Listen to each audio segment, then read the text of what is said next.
to be in the T-1000.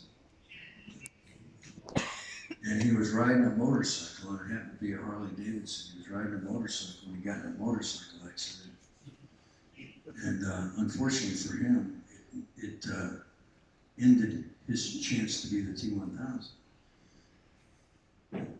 True story. So it was the motorcycle, basically, the machine made you the machine. Gave me the opportunity, a broke, unknown actor, the opportunity to audition for that role that became vacant. Oh, so now that's why you sell motorcycles to other actors. It's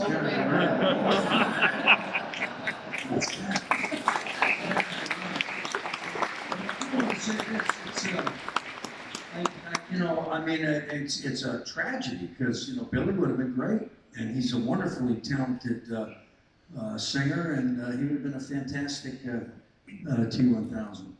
Do anyone here it's think... just ironic that it worked out that now I actually own a dealership and sell them. But at the time when I got it, it was like winning the Super Bowl or winning the, what's the big thing here sports-wise? World Cup, soccer, or whatever. What is it? Hockey. Hockey. Oh, shit. Of course. Czech Republic, right? Hockey. Yeah, like winning the Stanley Cup in America. So, yeah, it was exhilarating, terrifying. You know, it was a very, very big moment in the young Robert Patrick's life when he landed that role. And Arnold was a hero. You know, I mean, as I mentioned before, it was being very truthful. I read a book that he had written on bodybuilding when I was in high school, and I couldn't believe it. It was like, you know, dreams come true. Pretty amazing. And how did you work with your mind, not to get, you know... Well, then it becomes a responsibility that you realize that you've been given this opportunity and they expect a lot out of you, and you've got to perform, and that's something I've carried with me for the rest of my career. I've been doing it 40 years now, and I've worked with so many of my heroes, Clint Eastwood, Sylvester Stallone, Harrison Ford, I mean, the list goes, Robert De Niro, Harvey Keitel. I worked with all these great actors, and you can't get enamored with them. You can't be starstruck. At a certain point, you've got to get past that and realize you've been given this opportunity and they expect you to be able to perform at their level. So you drop all that and just focus on what's the job at hand. Well, you're certainly... I'm sorry it was such a boring answer. No, it was, I wanted one serious question here. Okay. Because I think it's an amazing story, because you were like a struggling actor, and then I was catapulted into worldwide fame, because I guess after the movie, like, there wasn't a place in the whole world where you would go and they wouldn't say, it was pretty trippy. It was pretty trippy. To be unknown and then all of a sudden be recognized. And I didn't deal with it very well. The first couple of years were very hard for me. And then I struggled with some addiction and alcoholism and things of that nature. I've been sober for about 28 years, but it's terrifying all of a sudden.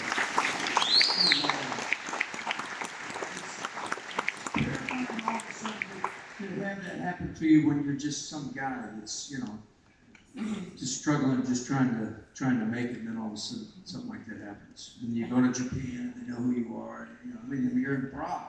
You know what I mean? It's a big deal. If you had a chance to travel back in time, like the T-1000, and give yourself as a younger one an advice how to handle this better. Well, the funny thing is I had a problem with alcohol and drugs before I did T2. And I quit to do the movie. I was smart enough to know I'm going to have to really sober up to do this film. And as soon as it was over, I binged the other way.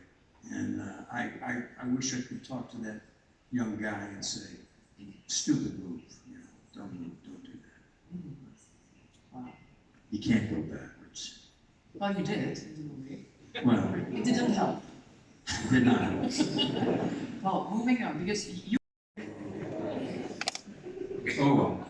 So your question was, the dance sequence? No, it was amazing. Thank you for that. Oh, okay. You're welcome. Anybody got any Advil? My question was, because this was a really crazy show, and I wanted to ask whether there's anything even crazier from the behind-the-scenes stories that you have. Behind the scenes stories that were even crazier. Boy, I don't know, man. That's, yeah, there's probably some stuff, but I don't think I can talk about it, to be honest with you. I will say this, that John Cena, who's the star and plays my son, he's a WWE wrestler. I don't know if you get that here in Prague or not, but big kid. I did his first movie called The Marine back in the day, and I played a villain. And then later on to be cast as his father was in Peacemaker is pretty cool. So John and I had a really good chemistry, but I found out that John has really grown as an actor. He's incredibly talented. He's very funny. He's got great ad-libs. He's really good at ad-libs, which is going off the script and just creating stuff on his own. And he's fantastic at it. He's a real joy to work with. Yeah, I mean, there's some other stuff going on, but I don't want to gossip. Thank you. That's a bit rough. There's a follow-up question if you're going to be in season 2.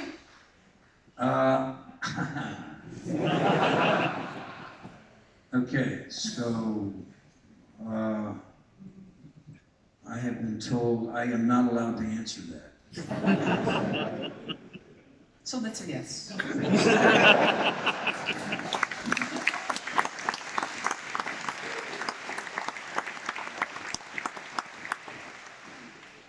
Because why would they tell you? Why would they be talking to you? You know, just common sense. There's a question like, what do you like more, shooting movies or TV series?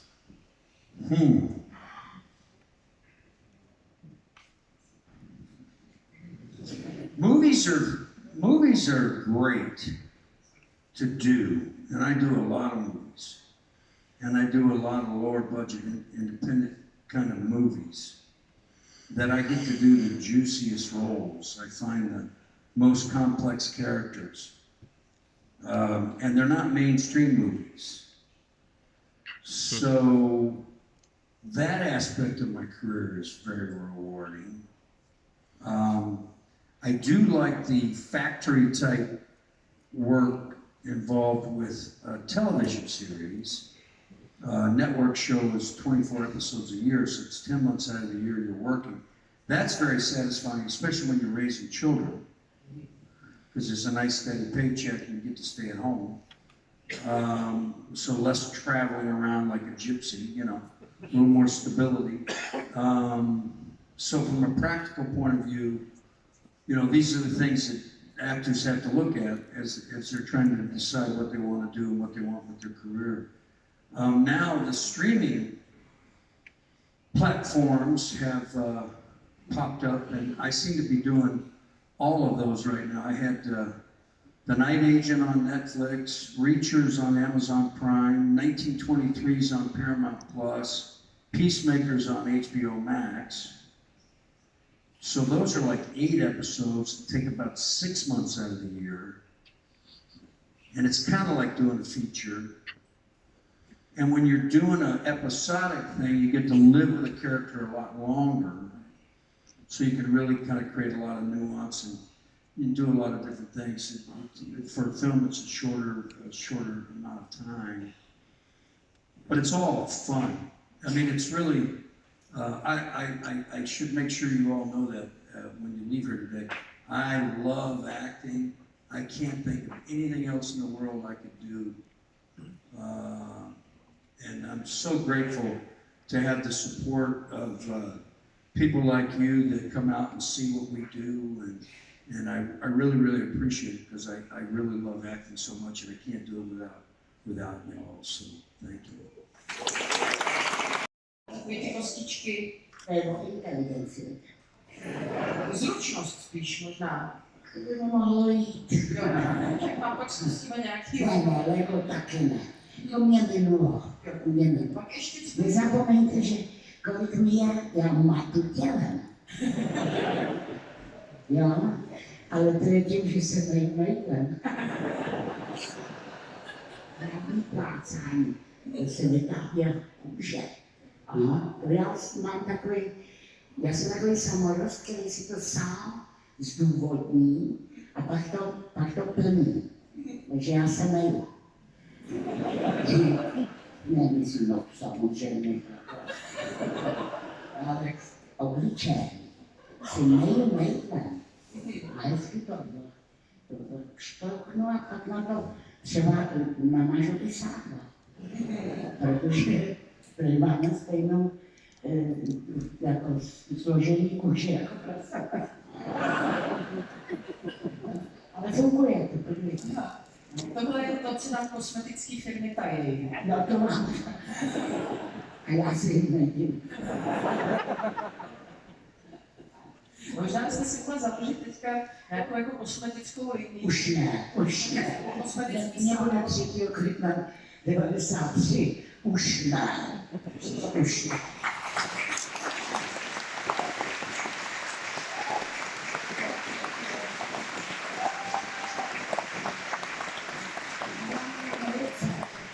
Nic si nenechávat pro sebe.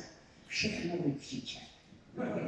Vykřičet, to všechno se tam vám takhle jako naštosuje, to je špatný. Všechno, já všechno puštím někam. No, a uleví se. To vám můžu. A těm lidem okolo se taky uleví. To nevím, já to nezjišťuji. Tím se teda asi vysvětluje, jak je možné, že vy jste, přejeme, že to je český rekord, podle mě i světový, že vy jste, máte takovou super schopnost, jste herečka s nejdelší filmovou kariérou. V tuto chvíli 88 let vy hrajete. No. 88 let. To je, promiňte mi to úplně první otázku, to byly mluvené filmy na začátku. To byl nemám.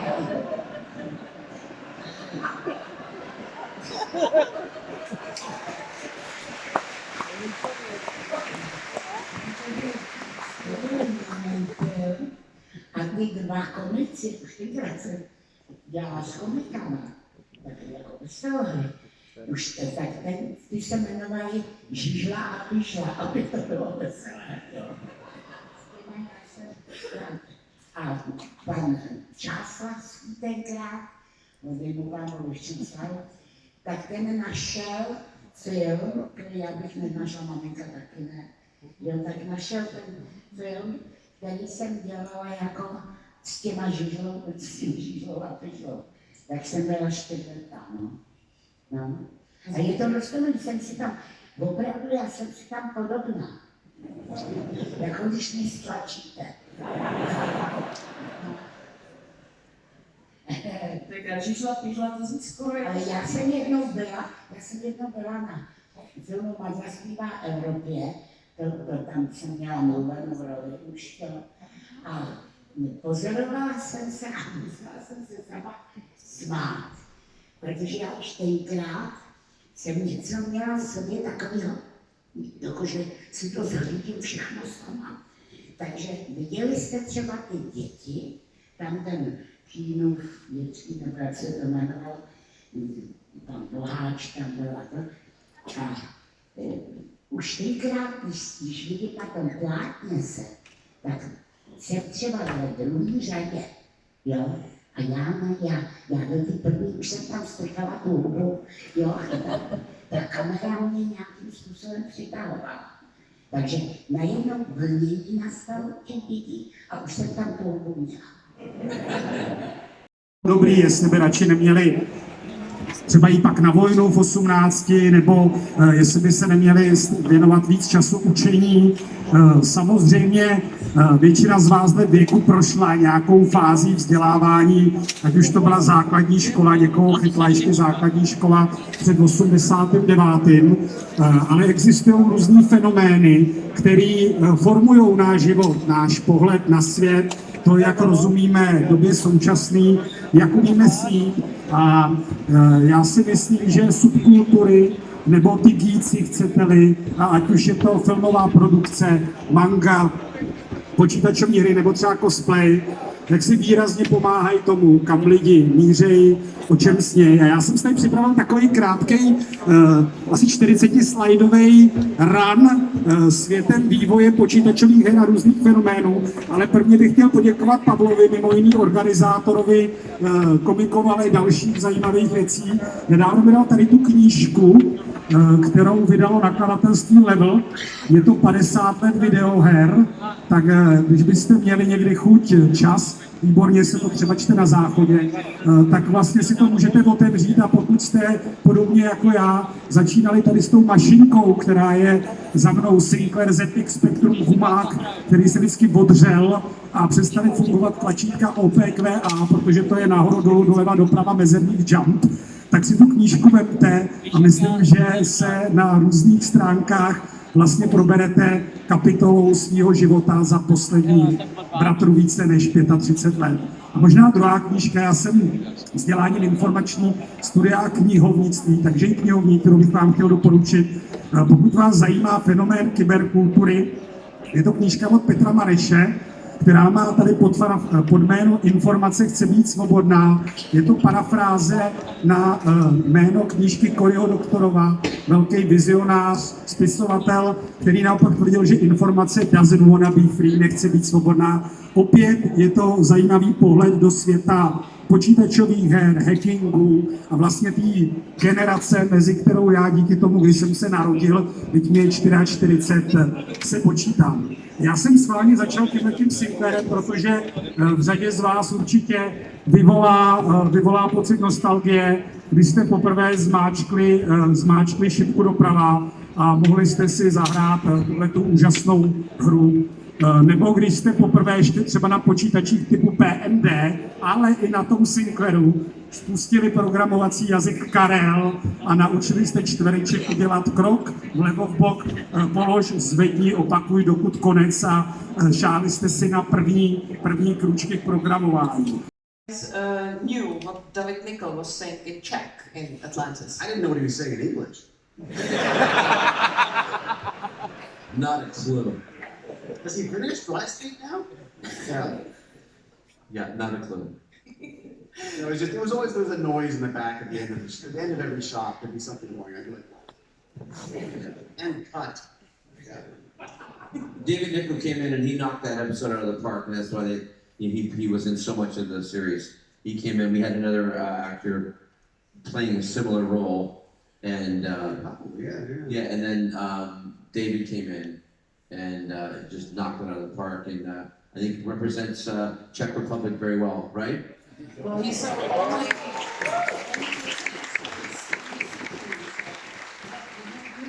one man in space, and he's the second one.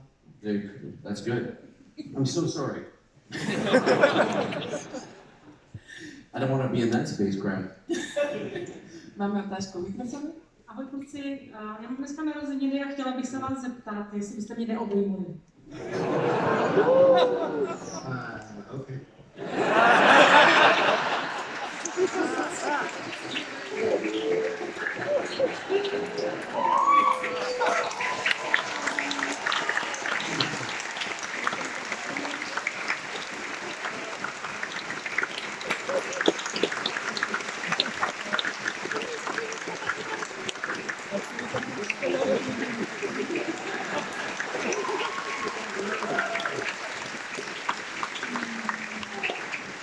Prosím vás, ne, že si teďka 50 vás vzpomene, že má dneska taky.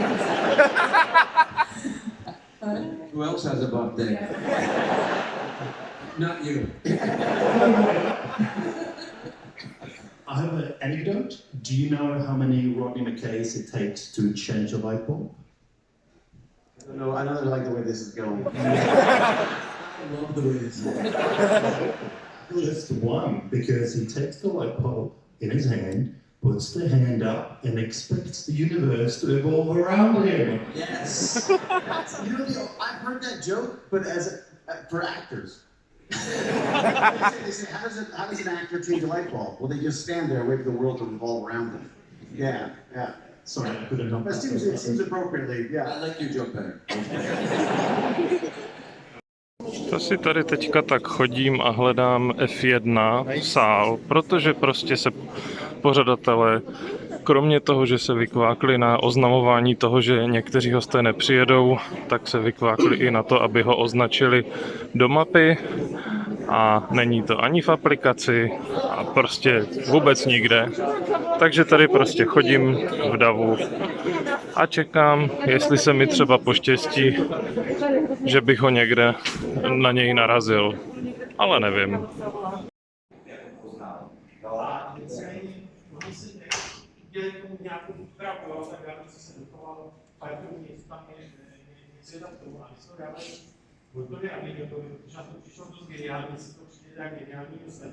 On jsou úplně jako nadšený, něco takhle jako geniálního vlastně jako mohou vzniknout. Nicméně problém trošku s názvem, to co se je v pořádku, ale u nás nějakých neznámých důvodů, jestli někdo neumí dobře německy, tak to nazval odmítnutí smrti.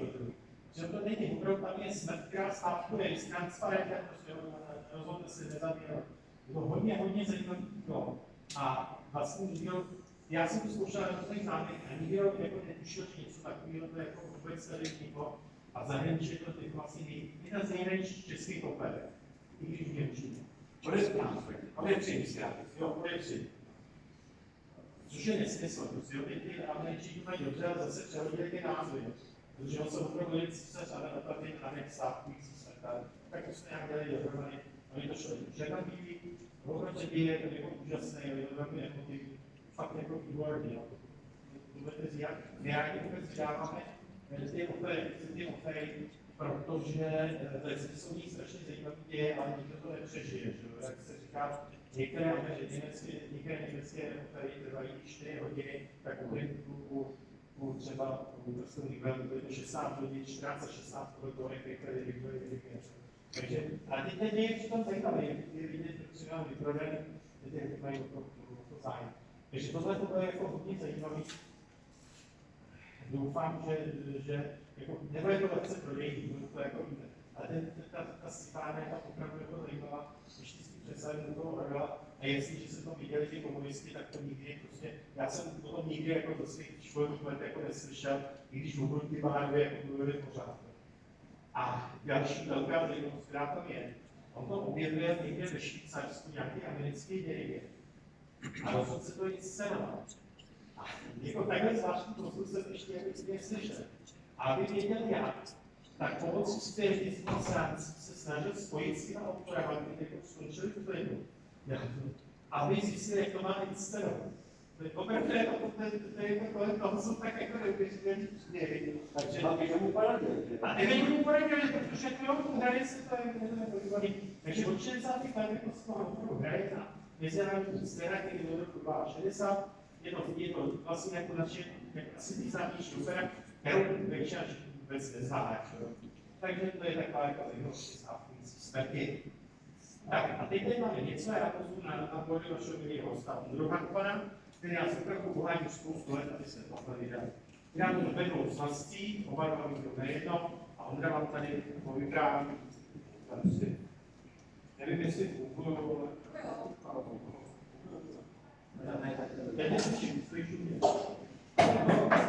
Ideální André, dobrý den. Tak jak bylo řečeno, já jsem pořád jako náhodný vedoucí, který jde občas okolo Covid centra a jelikož jsem nemám žádné peníze, tak občas poradím, aby něco vydali. A s tím se setkal vlastně po náhodou, nebo i s autorem jsem se setkal náhodou, když jsem náhodou v knihu prostě koupil komiks Revolver, který vyšel v Vertiga, v angličtině, a napsal teda Matt Clint, jeho to nakreslil, a měl to velice krátce jako řeknu ději, kdy vlastně je to nějaký hrdina, jde do práce, má takovou tu práci v kanceláři nudnou, má šílenou šéfovou, která je prostě jako otravná, a pak to se apokalypsa a oni se s tím musí nějak vyrovnat s tou apokalypsou. A vedle toho je ta samá dělová linka, ale bez té apokalypsy. To znamená, furt jako otravná v té práci, šéfová je hrozná, no a v té druhé lince, kde ta apokalypsa se stane, tak to tam jako funguje trošku malinko jinak. A je to strašně dobrý. A ta kresba je strašně ošklivá samozřejmě, ale je vlastně poutavá a hrozně zajímavá. Ona teda dá se mám, když se vyjádřil správně. No a o čem je teda depth age, neboli depth, dejme tomu, jeho ten smysl, že název slovy zároveň hloubka, zároveň oddělení a. Tak já to nacením velice základně, protože tam je poměrně zásadní věc v prvním sešitě, takže abych nikomu nic nevyřadil. A řeknu spíš silný jako momenty toho komiksu. Takový se úžasný v tom, že ve vás vyvolává pocit takových klaustrofobie, protože se odehrává hodně dlouhodobou dobou. Zároveň doma z takových otevřených prostor, to tam taky bude zažívat, páčky často jsou v nějakých hlubinách a nikde nic, prostě všude tma, všude voda, někde nějaké příčerní mocí tvorové, které jsou někde v podzemí pod vodou v hlubinách, ani nevíme. Takže vám to působí jako skvělé ty emoce a má to i skvělý děj v tom, že no já úplně, jestli to prozrazám, má to skvělý děj, má to skvělé momenty, a je to skvělý hned na konci prvního sežitu a na konci prvního bouku, takže jste pak zháčkovaný hned. A ještě jednu věc, jsou tam parádní panely, kdy vlastně si tam můžete užívat tu, jak já říkám, specifickou kresbu, aby byla vás působí úplně úžasný. Takže jsem právě chodil za vás, myslím, že to je fakt skvělý a že by to nemohlo být, tak by to nevydat než komiks centrum, takže děkuju. A doufám, že se to někdo koupí. Takže děkuju za svých 5 slávy.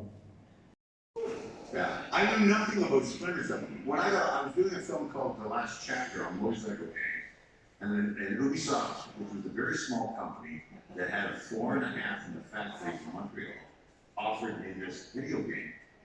And a lot of money. A lot of money. Now I thought video games were like Pong, you know. And what do you want to do? Do a narration on it?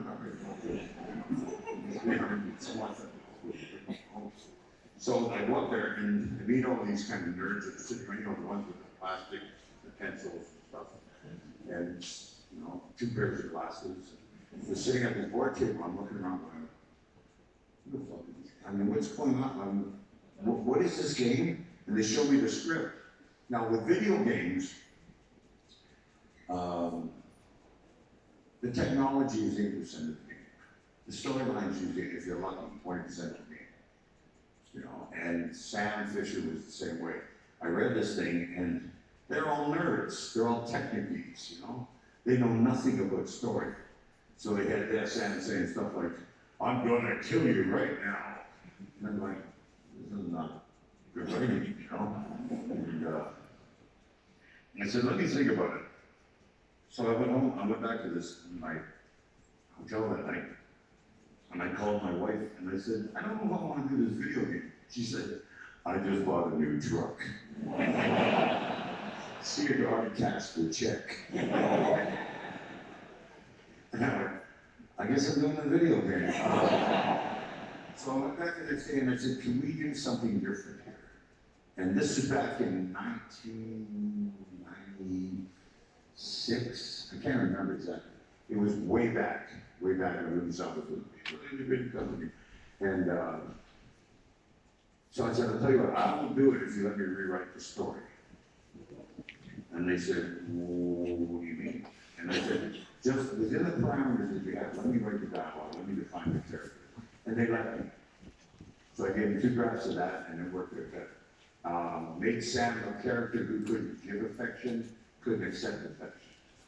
Created a backstory for him. Somebody who had lost his family, lost his wife, eventually lose his family, his wife, his children. And they said, oh, it's really good. And I said, they said, well, we want to cast it now. We're going to. I said, no, let me cast it. So I called in friends from around Montreal and had them come in, and we spent a day getting to know each other, working the dialogue. Because when you're doing video games, I think it's like a production line, you know, like on a car, where you walk in and everyone does the line and nobody ever meets. It's very, very isolatory, is the word, you know. So we all got to know each other, and then we did the game. And the game was a success. The first Splinter Cell was very, very successful. Those 5 owners in their little floor and a half in the factory, after the first game, they bought the factory. all 11 floors, unreal. And they wanted to do the second game. They brought me in, gave me a lot of money to rewrite on the script and that. Yeah, it was very successful. So they bought the building next door. We did the third thing. They bought a building in San Francisco, and they bought a building in Toronto. And do you know what Ubisoft means? Does anyone know what that is? It's slang, Ubisoft. It means soft turd. Or soft shit. Right? You were the first play by a genre called Ubu Roy, King Turd. Back in, like, I think it was like 1910 they wrote. Anyway, but Ubisoft means soft shit. But I just thought I'd throw that out there. So these 5 owners, by the third game, they don't even show up anymore. Only one did, Stefan. Did you guys see this, Stefan? I'm proud of you. But most of them bought islands in Singapore, and somewhere, you know, they went off and sat in lotus positions and contemplated their life. They had too much money. But Stefan kept showing up. We did 5 days. The wonderful thing about Splinter Cell is that it was the first interactive game where people could talk to each other. So somebody playing in New Jersey could talk to somebody in the chat box who's playing in Nepal or in Madagascar or in, or in Brazil. So it was kind of cool, but it became a place where truth was going. I heard there was a riot in Nepal. No, 6 people couldn't get their food stamps, so they put them on buses and everything. So the news media was enlarging a lot of the stories. It's Splinter Cell, but they're basically telling the truth. Well, these people all over the world. So it became very, very well. Is this boring? No. Okay. It got to the point where they wanted to do interaction, like with where they go and they shoot you. You wear your suits, where they put lights on your computer, anime and some of that. Now I am now 74. And when they wanted to do that, it was 68. Nobody wants a 68-year-old guy playing Sam Fisher.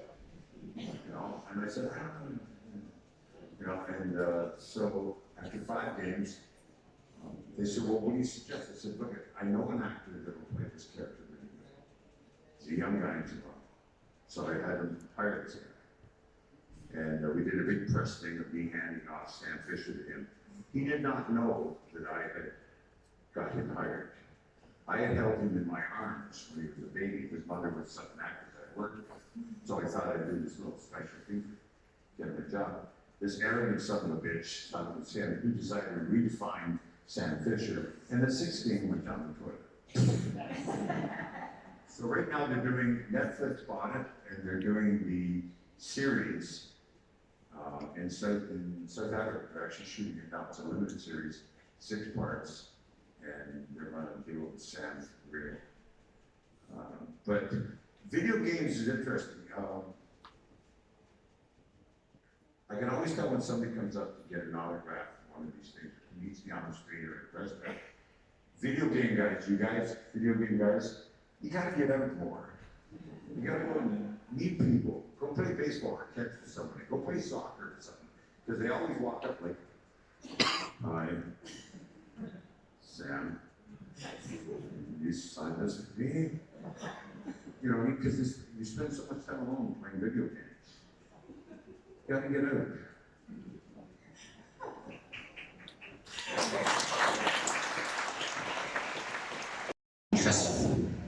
Často zmínku, ale ty angličtí bohové nepatrný a krutí a snížili se úprava. Jen jeden člověk se dosáhl oslovit moci. Herkules. Herkules měl sílu svět předtím neviděl. Jeho fyzickou sílu předčila jen síla prvního srdce. Putoval světem, bojoval s přisluhovači své zlé vlastní makinéry, všemocné vládkyně bohů. Ale všude tam, kde se sjevil slov, tam, kde trpěli nevinní, tam byl i Herkules. Please welcome Kevin Sorbo.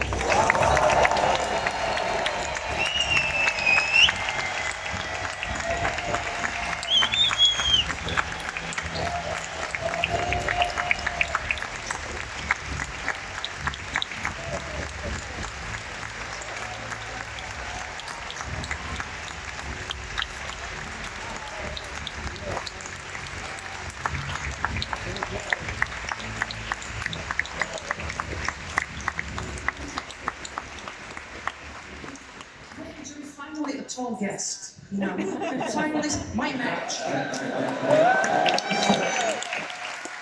I gotta say, I've done many Comic-Cons through the years, over the last, oh my God, 30 years. And this is the most amazing setup I've ever seen for a Q&A session. This is really impressive. It's beautiful. Thank you.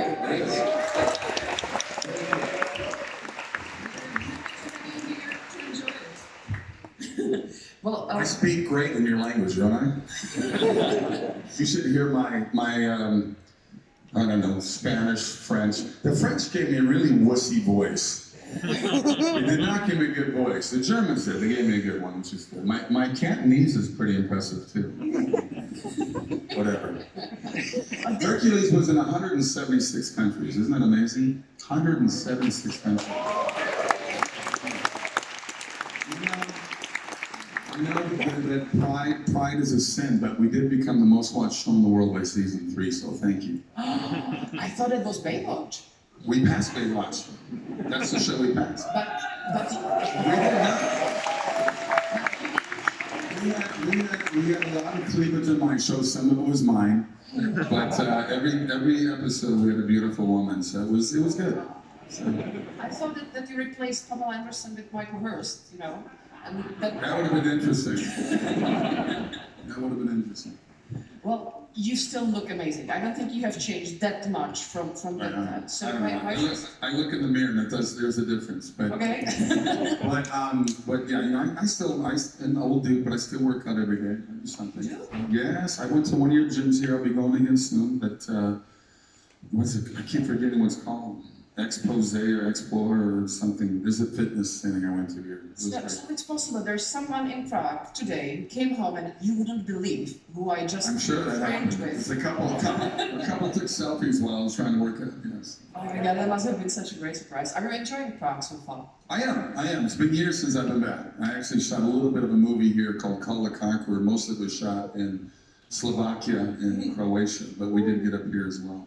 What are your memories from Slovakia? Because it's the beautiful history. The beautiful history, obviously. I mean, your city was very well protected during World War II, so you didn't take the mass bombings that other cities took from, you know, in Germany or in Italy or whatever. So this city is I love history, and it's just amazing. You know, you can walk down these streets, these cobble streets that are 600-700 years old. It's pretty impressive. Well, if you love history, how about all those Greek myths and stuff that was in Hercules? Well, you know, as a kid, I read mythology. I was like when I was 13, 14, my dad was an educator, school teacher, so we were always encouraged to read, and I fell in love with mythology for a couple of years where I read everything, not knowing that one day I would play Hercules. So it was pretty interesting. And who was your favorite god or demigod? Well, of course, Hercules. I mean, who else would it be? You know, I mean, I probably had a crush on Aphrodite, but I don't know. It was interesting because, you know, people back then, they needed to explain why the sun came up, why there were volcanoes, why there were earthquakes, so they created all these different gods to sort of make themselves feel more comfortable. You know, that's you can see Andromeda, you can see it through a telescope, you can see another galaxy, but you have to travel the speed of light for 2 years to get there. I think that's pretty fast if you can go there. But I think that'd be amazing. I'd love to get up in Elon Musk's ship. Get me into space. I'd love to see it. Because they did it with Captain Kirk. Yes, they did. They did. And I said, what about me? I'm the first captain after him. Come on.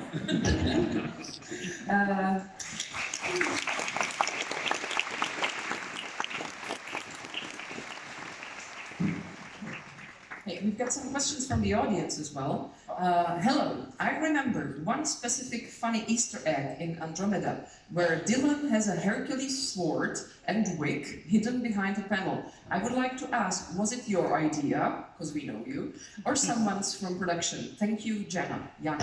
It was not my idea, but I thought it was pretty good. I thought we did a lot of stuff. There was an episode on Andromeda where, you know, we have these big boulders. We land on this planet, you know, big boulders they put on planets. Just sort of, well, they're paper mache. I mean, the biggest one probably weighs about 1 kilo. So I pick it up and I run through these doors. It was a scene where like it was like a Star Wars scene where all these different aliens and creatures inside this bar, and every Becca and trance and everybody's in there. And I pick up this boulder, and we had these swinging doors, and I come running through, and I stopped. And everybody stared at me, the boulder, and I said, I'm sorry, I had a Hercules flashback and had to walk with the guy. You know, we had so many great outtakes in that show, but yeah, what was your question? It wasn't mine and I already deleted it. Yes. So, no, if that was your idea to do this Easter egg with the... No, that was not my idea. Okay, I'm gonna say this. Another time, the ship's getting attacked by the Magog, and then I get locked in with Rade and Becca into my cabin. I got all those weapons stashed, so I go behind there. Somebody put a very large black dildo, and I pulled it out and holding on to it, and I didn't laugh. I waited till the crew stopped laughing, and I said, "It's a long story, but I limped for a week." I can go with the rest of it. Tak a jelikož organizátoři zase jednou neodhadli množství zájmu lidí o Davida Nichola, tak se místo toho podíváme na jednu z mých oblíbených částí Comic-Conu, a to jsou tady tyhle ty deskovky. V podstatě firmy tady zůstávají stejné, jejich zastoupení se nijak nemění, akorát se změnilo složení těch samotných her, kdy tady máme spoustu nových aktuálních kousků k vyzkoušení, což je super. Zároveň řada z nich i s nějakou tou slevou. A je tady spoustu krásných kousků. Těžko vybrat nějakého jasného favorita. Je tady toho moc. A taky je vidět, že Lorcana teda fakt se snaží a Disney do toho pumpuje spoustu peněz, takže pravděpodobně to asi hned tak nezmizí a bude to pokračovat dál. A uvidíme, co se stane ze Star Wars, ale i tam očekávám, že z toho bude velký hit.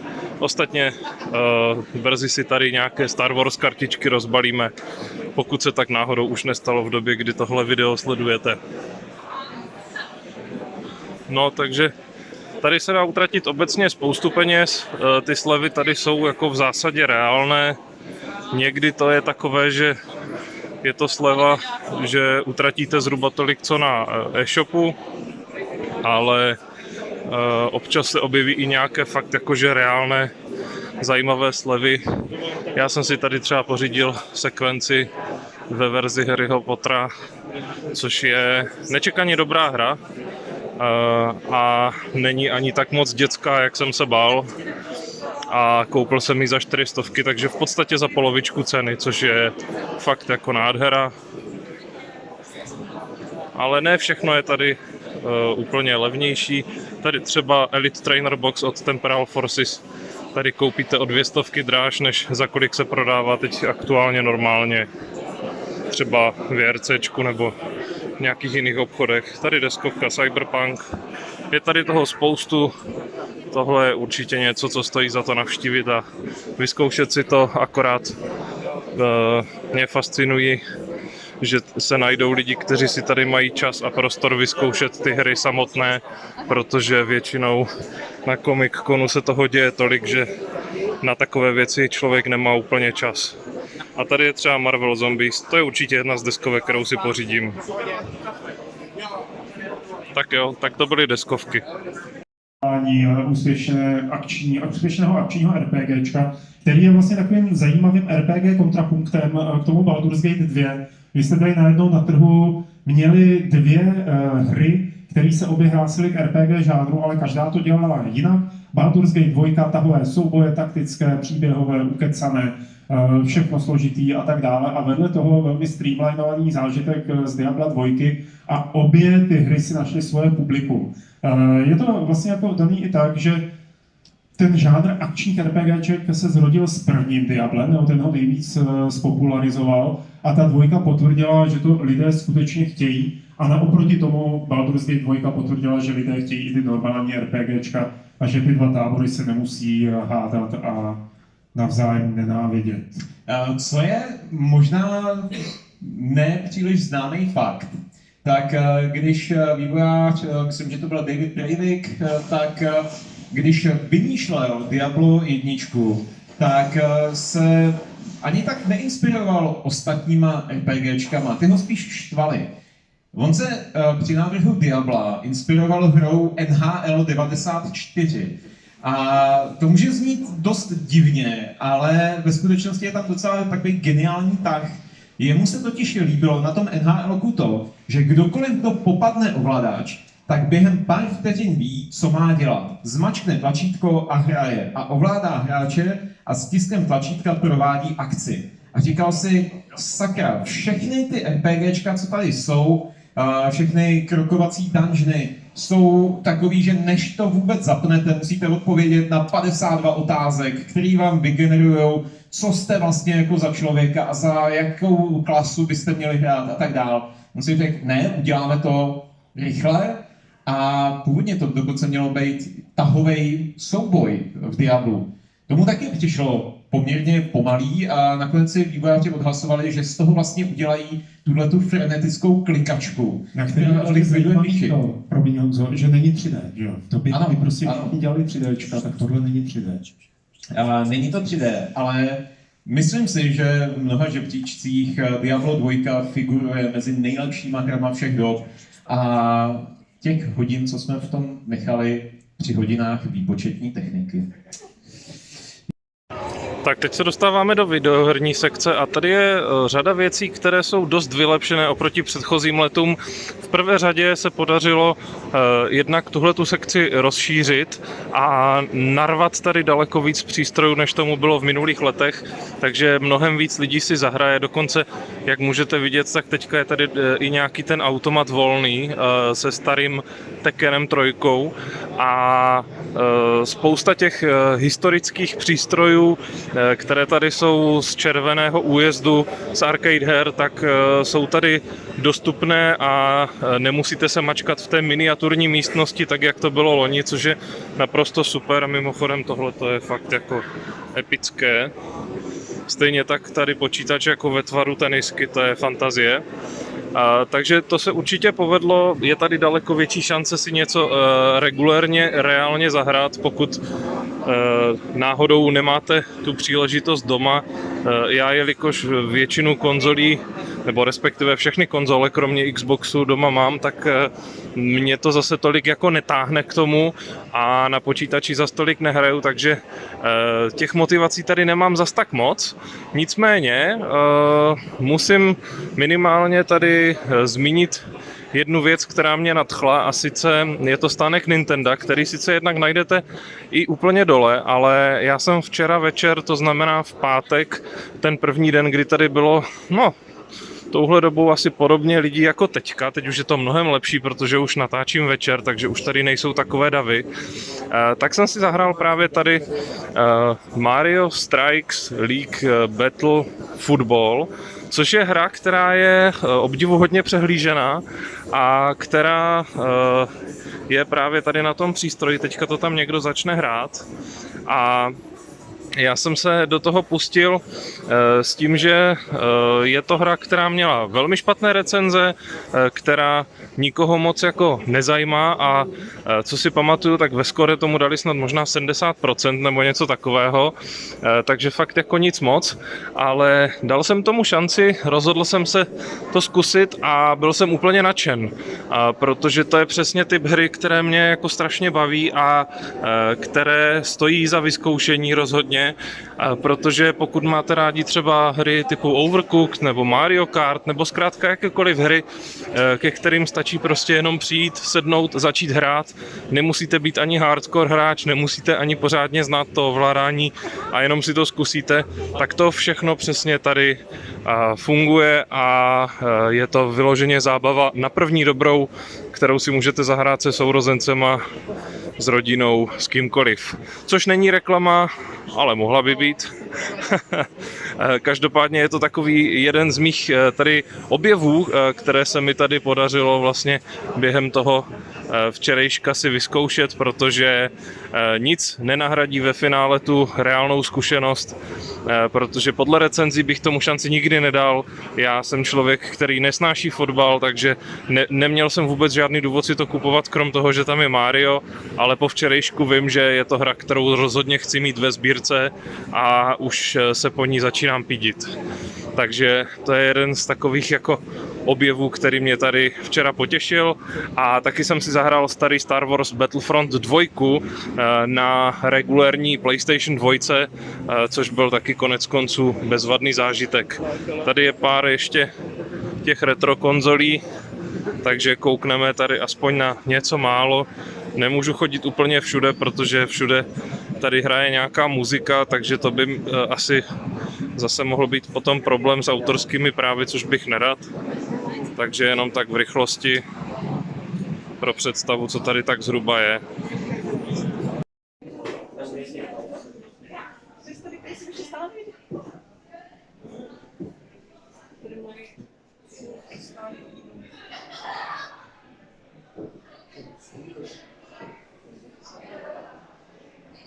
To je paráda. Všecko z papíru.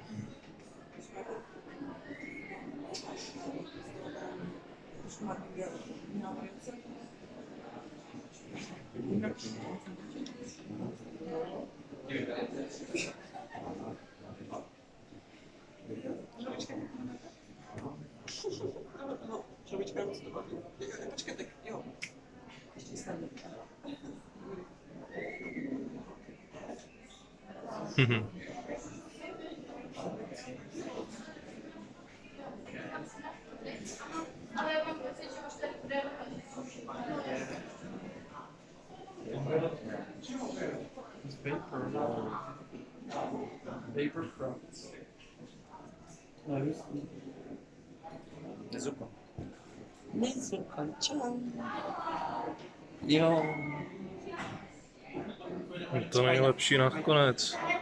Vlastnost.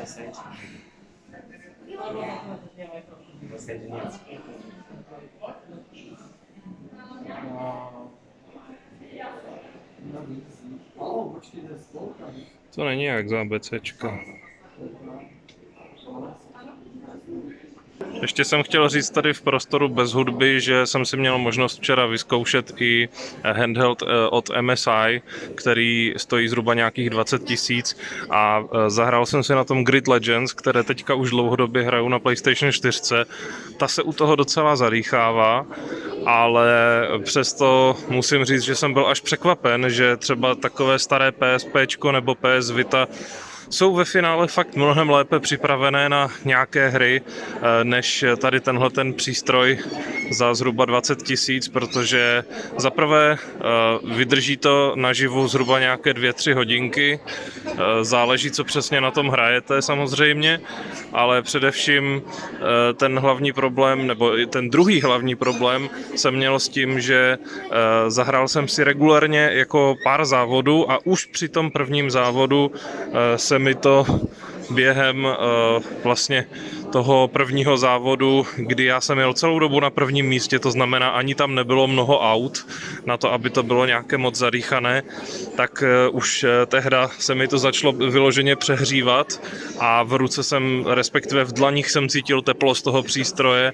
které bylo až jako nepříjemné, takže je to pro mě docela fajn recenze, protože takhle, člověk může vidět strašnou spoustu recenzí, ale teprve ve chvíli, kdy to máte regulárně v ruce, tak si na to můžete udělat pořádný názor a mně tyhle ty dva důvody stačí na to, abych věděl, že v tuhletu chvíli ten přístroj zcela určitě nechci a kupovat ho nebudu a to i přesto, že jinak bych byl jeho velkou cílovkou a obecně tomu nápadu velmi fandím, ale rozhodl jsem se, že si počkám teda na nějakou lepší verzi, která vydrží díl a která se nebude zahřívat.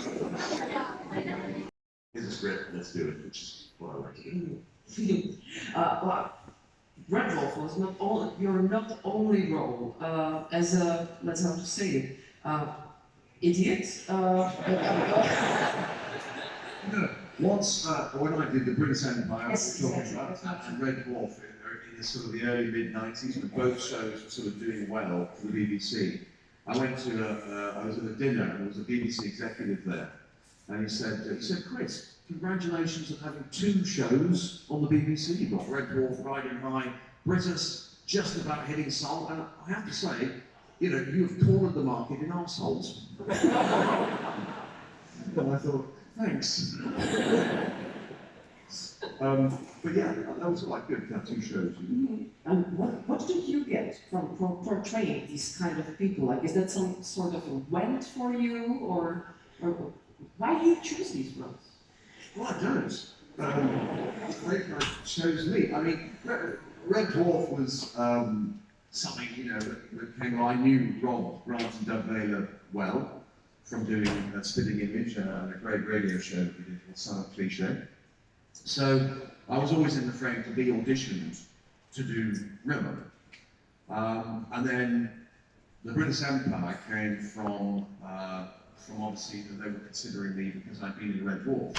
So, I don't know, it just, you know, if you play one idiot well enough, they think, well, we've got an idiot role, let's contact Chris Barrett. He might be being a, what's it again? That idiot. So yeah, I went, and they wanted me to play exactly the same as River. But I want a slightly different voice to play Mr. British like that. It's just slightly different. So it sort of puts in the English class system probably slightly down the chain a little bit. You know, an estuary accent based on, I suppose, estuary meaning sort of Essex, Kent kind of area. But I just made it slightly different. And the difference between them is that Britus was told he was brilliant at everything, which makes for someone who's a little bit, who's got good intentions but can't quite do it. And Rimmer was told he was useless at everything, which makes him actually pent up bitterness and angst. Or someone said today, that face of hope. And that's one of the best quotes from you guys I've ever do. Well, I was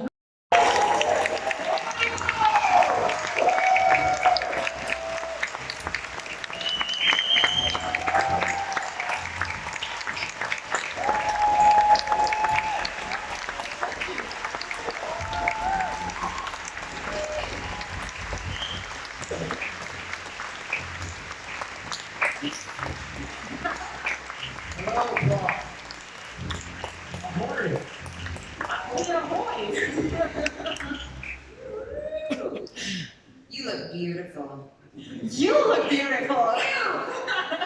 He does this all day long. Okay, guys, so we have this This Is the Way panel talk show. So because of that, I have actually a little quiz for you in the beginning. And the quiz is very simple. I have some statements here, and you have to tell me if this is the way or this is not the way. So the first question is, you should wear socks with sandals. This is oppositional to the way. Okay, please guys, you know, this is Czech Republic, listen to them, okay? Summer is coming, no socks. There's only 2 people in America that do that. People that are in the penal system, that are in prison for crimes, and hippies. And Irish tourists. I mean, that's not a bad company, completely. Odds are good, but the goods are odd, you know what I mean? All right, so the second one is, the animated picture is pronounced GIF. GIF. GIF is the way. That's the way you're supposed to say it, but it sounds so dumb. I'll never say GIF. Peanut butter. GIF for me. Yeah. So Brandon, where do you stand? This is not the way. This is not the way. Okay, GIF guy. Okay, third one. Wednesdays are worse than Mondays. What do you think? Because I think, like, personally, I think Wednesdays are the worst day in the week. But I don't know how you feel about it, so tell me. I think that you've got to work to never have a day that you need to escape. Oh, that's the way. No. Wednesdays are the day that lets you know that you've done the work to get through the week. Yeah. Absolutely not. And I have This Is the Way Wednesdays on my This Instagram. is the way when That's true, that's true. Okay, fourth one. Pineapple on pizza is the best topping. This is not the way. This is not the way.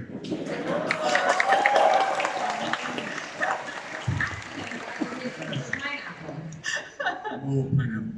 Okay, raisins in cookies are a crime against humanity. This is the way. I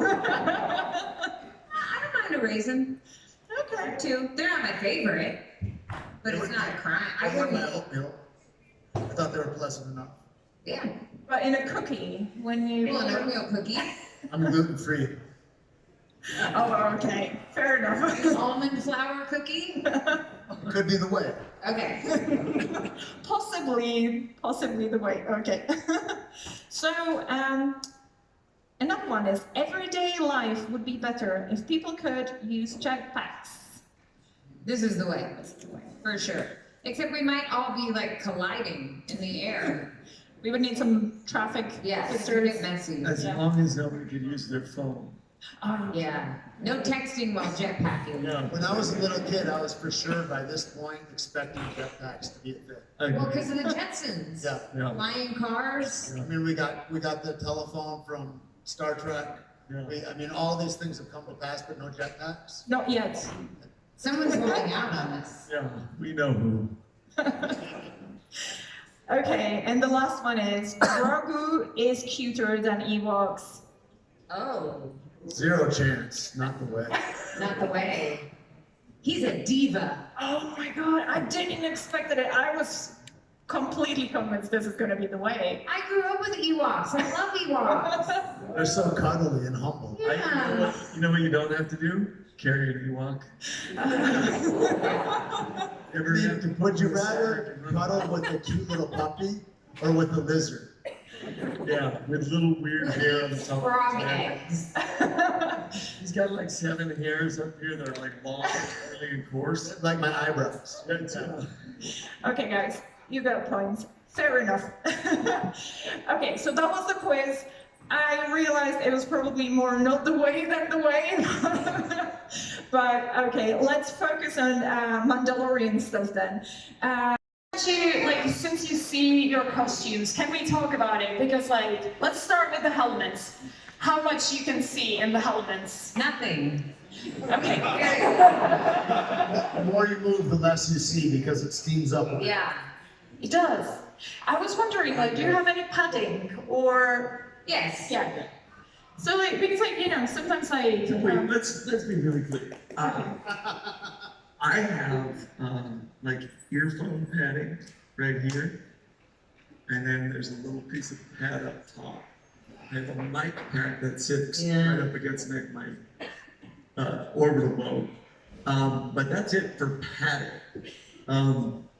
Now, the next generation of these helmets that came along were the night owls. With Bo-Katan. Mercedes and Simon. Those guys, they hadn't even done one episode, and they all had air conditioners in their helmets. No way. Yeah, I know. How about you? So unfair. Yeah, do you have And let me show you, I'm going to show you what happened for Brendan and I a lot when we were shooting the first episode. So this is great. Yes, with the kneeling. Oh. We had a very tiny table that we had to sit at, and we were across from each other. If I may move you here.